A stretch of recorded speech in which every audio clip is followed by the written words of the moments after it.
Hello दोस्तों, लकवे के patient में अक्सर यूरिन के बहुत सारे इश्यूज आ जाते हैं। या तो पेशाब अटक जाती है या पेशाब लीक होने लगते हैं, जिसे इनकॉन्टिनेंस बोलते हैं। ये लकवे के पेशेंट के लिए मैनेज करने वाला एक इंपॉर्टेंट इशू होता है, जिससे अक्सर पेशेंट का मैनेजमेंट स्ट्रैटेजी बहुत ज़्यादा चेंज होता है। आज हम बात करेंगे लकवे के पेशेंट में ये यूरिनरी इनकॉन्टिनेंस या रिटेंशन, जो कुछ भी प्रॉब्लम होती है उसे कैसे मैनेज किया जाता है, क्या इसके स्पेसिफिक इश्यूज़ है, और इसको मैनेज करने के लिए कुछ यूज़फुल टिप्स आपको देंगे। टॉपिक बहुत ज़्यादा इंपॉर्टेंट है हर उस पेशेंट के लिए जिनको लकवे का या जिनके परिवार में किसी को लकवे का प्रॉब्लम है, क्योंकि ये उसके साथ एसोसिएटेड एक इंपॉर्टेंट इशू है। टॉपिक में जाने से पहले जो लोग हमारे चैनल पर नए हैं उन्हें रिक्वेस्ट करूँगा कि चैनल को सब्सक्राइब करें, वीडियोज़ को लाइक करें, शेयर करें, फॉलो करें, कमेंट करें, पूरा देखें।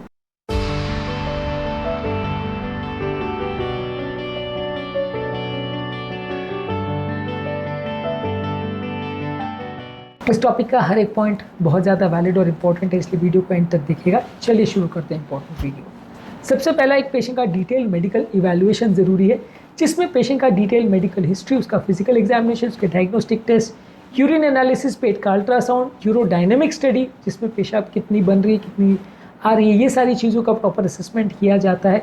यूरिन के फ्लो के क्या डायनेमिक्स है, ये सारी चीज़ें असेसमेंट की जाती है। तो ये सारे मेडिकल इवैल्यूएशन पेशेंट का ज़रूरी है, जिसको बेसिकली या तो ब्रेन का डॉक्टर करता है या यूरोलॉजिस्ट यानी पेशाब से रिलेटेड जो डॉक्टर होते हैं वो करते हैं। ये दोनों डॉक्टर में से कोई ना कोई इनका इवैल्यूएशन करता है, जिसके माध्यम से पता चलता है कि पेशेंट को पेशाब अटक रही है या जो लीक हो रही है, इसमें क्या स्पेसिफिक इशू है, क्या स्पेसिफिक कारण है। क्या ये ब्रेन द्वारा जो ब्लैडर का कंट्रोल है वो गड़बड़ हो गया, उसकी वजह से हो रहा है, या किसी दवा की वजह से हो रहा है, किसी इन्फेक्शन की वजह से हो रहा है, किसी पथरी की वजह से हो रहा है, प्रोस्टेट की वजह से हो रहा है। ये सारी चीज़ों को असेस करने में ये इन्फॉर्मेशन हमारी मदद करती है। इसके अलावा हम बात करते हैं नेक्स्ट मेडिसिन के बारे में। मेडिसिन से आप यूरिनरी इनकॉन्टिनेंस या रिटेंशन को मैनेज करते हैं। इनकॉन्टिनेंस के लिए यानी पेशाब अगर लीक हो रही है बार बार कंटिन्यूस, तो ब्लैडर के टोन बढ़ाने के लिए एंटीकोलिनर्जिक मेडिसिन देंगे। इसके अलावा कुछ पेशेंट को ब्लैडर यानी पेशाब जो कलेक्ट होती है ग्रंथि या थैली में, उसको ब्लैडर बोलते हैं, उसमें कई बार स्पाजम हो जाता है, उसको कम करने के लिए भी एंटीकोलिनर्जिक काम करती है। इसके अलावा अल्फा ब्लॉकर मेडिसिन होती है जो प्रोस्टेट वाले पेशेंट में कई बार मदद करती है। इसके अलावा कई बार इस तरह के पेशेंट में जो पेशाब अटक भी जाती है, रिटेंशन भी हो जाता है, उसमें भी ये दवाइयाँ मदद करती है। इनकॉन्टिनेंस के मैनेजमेंट में कौन कौन सी मेडिसिन उपयोगी होती है, इस पर हमने एक सेपरेट वीडियो किया जो कि आप हमारे चैनल पर देख सकते हैं। इसके अलावा आप पेशेंट को ब्लैडर ट्रेनिंग कराते हैं। अब पेशेंट को ऑब्वियसली जब तक पेशाब अटक गई है तब तक तो ज़्यादातर पेशेंट को पेशाब की नली लगवा के रखा जाता है, ताकि पेशाब उसके कपड़ों में ना होती रहे, उसकी कंडीशन ना बिगड़े, इन्फेक्शन वगैरह ना हो जाए। लेकिन थोड़े टाइम के बाद आप पेशेंट को ट्रेनिंग कराना चालू करते हैं ताकि वो अपने आप से पेशाब करना चालू करे। इनिशियली कुछ दिनों तक आप पेशाब की नली लगा के रखते हैं, पर ऑब्वियसली जितने दिन तक नली रहेगी उतना इन्फेक्शन का रिस्क होगा, उतना प्रॉब्लम या कॉम्प्लिकेशन का रिस्क होगा। इसलिए आप ये कोशिश करते हैं कि बने जितना जल्दी ये थैली को हटा दिया जाए, पेशाब की नली या कैथेटर जो डाला जाता है उसको हटा दिया जाए। ब्लैडर ट्रेनिंग करने के लिए आप पेशेंट को मसल्स का एक्सरसाइज करवाना सिखाते हैं। हर स्पेसिफिक टाइम पे पेशाब जाने के लिए पेशेंट को ट्रेन करते हैं। एक शेड्यूल वॉइडिंग टेक्निक होता है, जिसमें हर 3 घंटे 4 घंटे में आप पेशेंट को पेशाब करने जाने को वॉइडिंग करने को बोलते हैं, वॉलंटरली करने को बोलते हैं। इसके अलावा धीरे धीरे फिर आप टाइम गैप को बढ़ाते जाते हैं, यानी पहले हर 2 घंटे में कर रहा है, फिर हर 3 घंटे में कर रहा है, फिर 4 घंटे में कर रहा है। इस तरह से आप टाइम ड्यूरेशन बढ़ाते जाते हैं ताकि पेशेंट अपने बाथरूम को कंट्रोल करना सीख जाए, यूरिन को कंट्रोल करना सीख जाए। और इसके अलावा रिलैक्सेशन टेक्निक्स वगैरह का प्रयोग कर सकते हैं ताकि वो अपने यूरिनेशन को थोड़ा डिले कर सके और कंटिन्यूसली बार बार उसको पेशाब के ना जाना पड़े।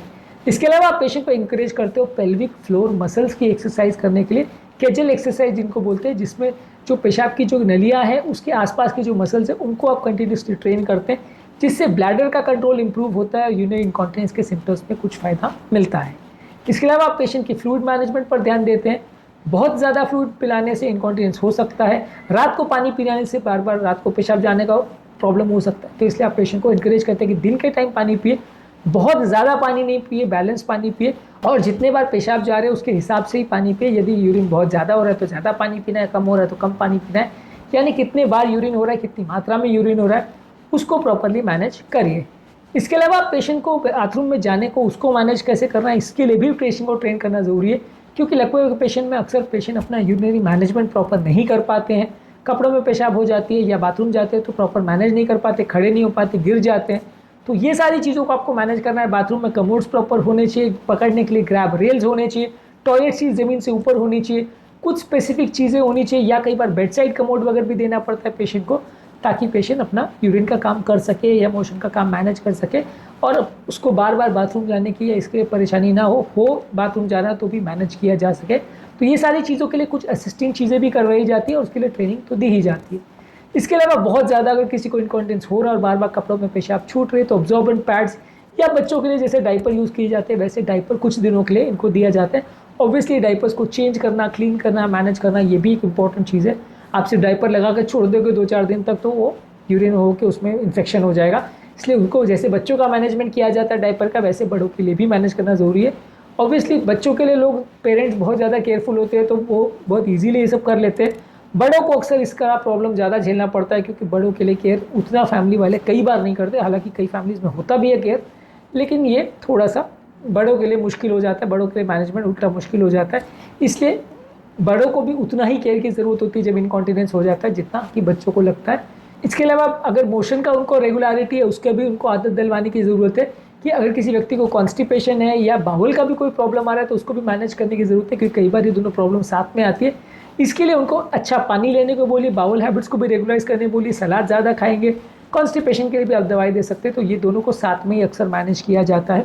इसके अलावा एनवायरनमेंट का प्रॉपर मॉडिफिकेशन किया जाता है ताकि जो बाथरूम के लिए पाथवे हो वहाँ पे कोई सीढ़ी वगैरह ना हो या वहाँ पे कोई ऐसी चीज़ें नहीं हो जिससे पेशेंट टकरा जाए। इसके अलावा लाइटिंग प्रॉपर होनी चाहिए, पेशेंट को प्रॉपर दिखाई दे, बाथरूम इजीली एक्सेसिबल हो पेशेंट के लिए, ऐसी जगह पे उसका बिस्तर हो। ये सारी चीज़ें लकवे के पेशेंट में बहुत इंपॉर्टेंट है क्योंकि छोटी छोटी चीज़ों में नॉर्मल आदमी को तो बाथरूम जाना कोई दिक्कत नहीं होती, उम्रदराज पेशेंट और लकवे के पेशेंट में अक्सर ये बहुत दिक्कत हो जाती है। इसके अलावा कुछ बिहेवियरल थेरेपीज़ भी की जाती है जिससे पेशेंट का यूरिन का कंट्रोल और ओवरऑल सिम्टम्स थोड़े कम होते हैं, जैसे कि डबल वॉइडिंग स्ट्रैटेजी जिसमें पेशेंट को ब्लैडर को 2 बार एम्प्टी करने को बोला जाता है। एक बाथरूम विजिट करे तो उसमें एक बार यूरिन करे फिर दोबारा एम्प्टी करे ताकि जो बचा खुचा यूरिन ब्लैडर में भरा है वो निकल जाए। इसके अलावा पेल्विक फ्लोर रिलैक्सेशन टेक्निक्स करवाई जाती हैं जहाँ मसल्स को रिलैक्स करवाने की उसको ट्रेनिंग दी जाती है।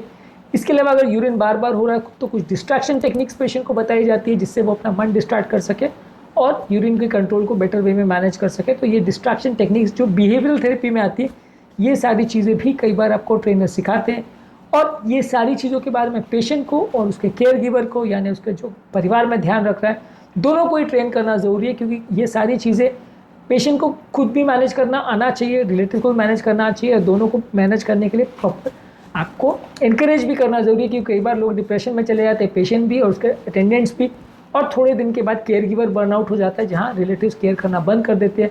फिर पेशेंट की कंडीशन बिगड़ती है और बहुत जल्दी बिगड़ती है और कई पेशेंट की बहुत जल्दी इसके बाद मृत्यु हो जाती है।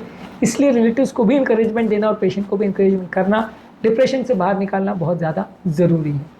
आज के टॉपिक में हमने बात करी है यदि किसी लकवे के पेशेंट को यूरिनरी इनकॉन्टिनेंस हो तो क्या करना चाहिए, उसके टिप्स पर हमने बात करी। इसके अलावा लकवे के पेशेंट के बाकी एस्पेक्ट्स पर और भी हमने सारे वीडियोज़ किए जो कि आप हमारे चैनल पर देख सकते हैं। टॉपिक एंड करने से पहले जो लोग हमारे चैनल पर नए हैं उन्हें रिक्वेस्ट करूँगा कि चैनल को सब्सक्राइब करें, वीडियोज़ को लाइक करें, शेयर करें, फॉलो करें, कमेंट करें।